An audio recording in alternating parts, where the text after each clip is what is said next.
She said, "If you don't like my friend's rude jokes, you can just pay and leave." I said, "Thanks for the option." Then I stood up, took my car keys, and walked out of the restaurant. She thought I was joking until her friend's laughter died when they realized I had just paid for my meal only. I, 29, male, just walked out of what was supposed to be a celebration dinner. And I'm sitting in my car processing what just happened. My girlfriend Vanessa, 28, of 3 years, just gave me the perfect out, and I took it. Quick background. Vanessa and I have been together since we met at a friend's housewarming. She was funny, ambitious, worked as a marketing coordinator. We clicked instantly, moved in together after 18 months. Everything was mostly good except for one thing, her friend group. Her core group consists of 3 women she's known since college, Meredith, Jasmine, and Bianca. They're intense, always been a bit much, but lately, they've gotten worse. They make these jokes about me constantly. Started small, comments about my job, my hobbies, my clothes. I brushed it off initially, because Vanessa would laugh along, but tell me privately she didn't mean it. Tonight was Vanessa's promotion celebration. She just got bumped up to senior marketing coordinator. I was genuinely proud, suggested we all go to this nice steakhouse downtown. My treat for the whole table. Wanted to do something special for her. Everything started fine. Drinks, appetizers, everyone chatting. Then Meredith started. "So Jake, still playing with wires for a living? Must be nice having such a simple job. Not much thinking required, right?" I smiled. "Actually, electrical work requires quite a bit of problem solving." "Oh please," Jasmine cut in, "it's not like you need a degree. Van here's killing it in corporate while you're, what's that thing you do with the bikes?" "I restore vintage motorcycles. Just finished a 1978 Honda." "How much money do you waste on those rust buckets?" Bianca laughed. "Vanessa girl, you could do so much better. Remember Thomas from the conference? Now he had ambition." I looked at Vanessa, she was smiling, shaking her head like, "Oh you guys." Not defending me, not even slightly. The jokes continued through dinner. Everything from my grease monkey hobbies, to how I probably couldn't understand Vanessa's complex marketing strategies, to Meredith actually saying I was lucky Vanessa was willing to date down. The final straw was when Jasmine said, "Honestly Van, when are you going to upgrade? Jake's sweet, but come on, you're executive material, and he's, well." I set down my fork. "Vanessa," she sighed. "Jake, they're just joking around. It doesn't feel like joking." "Oh my god, he's so sensitive," Bianca laughed. "What, going to cry because we hurt your feelings?" I stayed calm. "I'm not comfortable with this." That's when Vanessa said it. Looked me dead in the eye and said, "Look, if you don't like my friend's rude jokes, you can just pay and leave." The table went quiet for a second. Then Meredith started giggling. "She really said it." "Thanks for the option," I said, standing up. I pulled out my wallet, did quick math for my meal plus tip, and put cash on the table. "This covers mine." Vanessa rolled her eyes. "Jake, sit down, don't be dramatic." I picked up my keys. "Enjoy your celebration dinner." The laughter started as I walked away. I heard Jasmine say, "He'll be back in 5 minutes, watch." I didn't go back, made it to my car and sat there for a few minutes.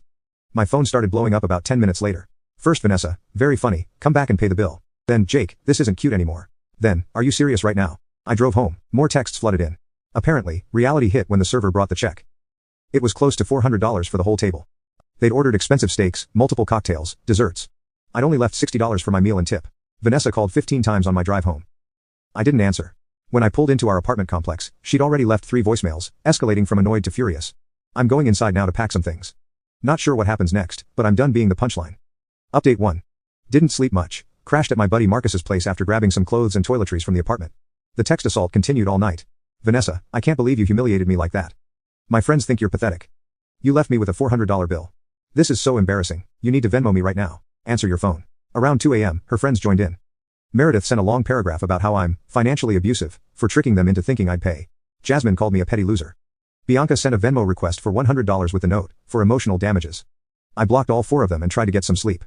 This morning, woke up to knocking on Marcus's door. It was Vanessa. "Marcus, absolute legend, told her I wasn't there. She didn't buy it. I know he's in there. His truck is outside. Marcus, haven't seen him. Maybe he parked here and Ubered somewhere." She stood there for 20 minutes, alternating between pounding on the door and calling my blocked number. Eventually she left, but not before yelling, "This is so childish, Jake. You can't just run away from your responsibilities." "My responsibilities? I paid for my food, that was my only responsibility." Marcus made coffee, and we talked. He's been saying for months that Vanessa's friends were toxic, and she enables them. "Bro, remember when they joked about your mom's accent at your birthday dinner? Or when they said your sister's wedding was cute for a budget event? You deserve better." He's right, I've been making excuses for too long. Around 10 a.m., started getting calls from unknown numbers. Finally answered one, it was Vanessa calling from her work phone. "Jake, we need to talk." "Okay, talk. Not over the phone, come home." "I'm good. You're being ridiculous." "So, you got your feelings hurt, my friends were just having fun. You embarrassed me in front of everyone, and stuck me with the bill. I paid for my meal Vanessa, you told me I could pay and leave. I took your suggestion. I didn't think you'd actually leave. Who does that? Someone who's tired of being disrespected." She switched tactics. "Baby please. I'm sorry, they went too far, come home and we'll talk. Just, can you please send me money for last night? I had to put the whole thing on my credit card." No. You invited us out to celebrate your promotion. Then your friends spent the entire dinner, insulting me while you sat there laughing. I'm not paying for that experience. This is insane, you can't just, I hung up. She started calling from other numbers. I stopped answering. But then something interesting happened. Got a text from an unknown number. Hey, this is Bianca's boyfriend, Terrell. Just wanted to say I heard what happened and good for you, man. They've been talking trash about you for years. Bianca showed me the texts, and honestly, you did the right thing.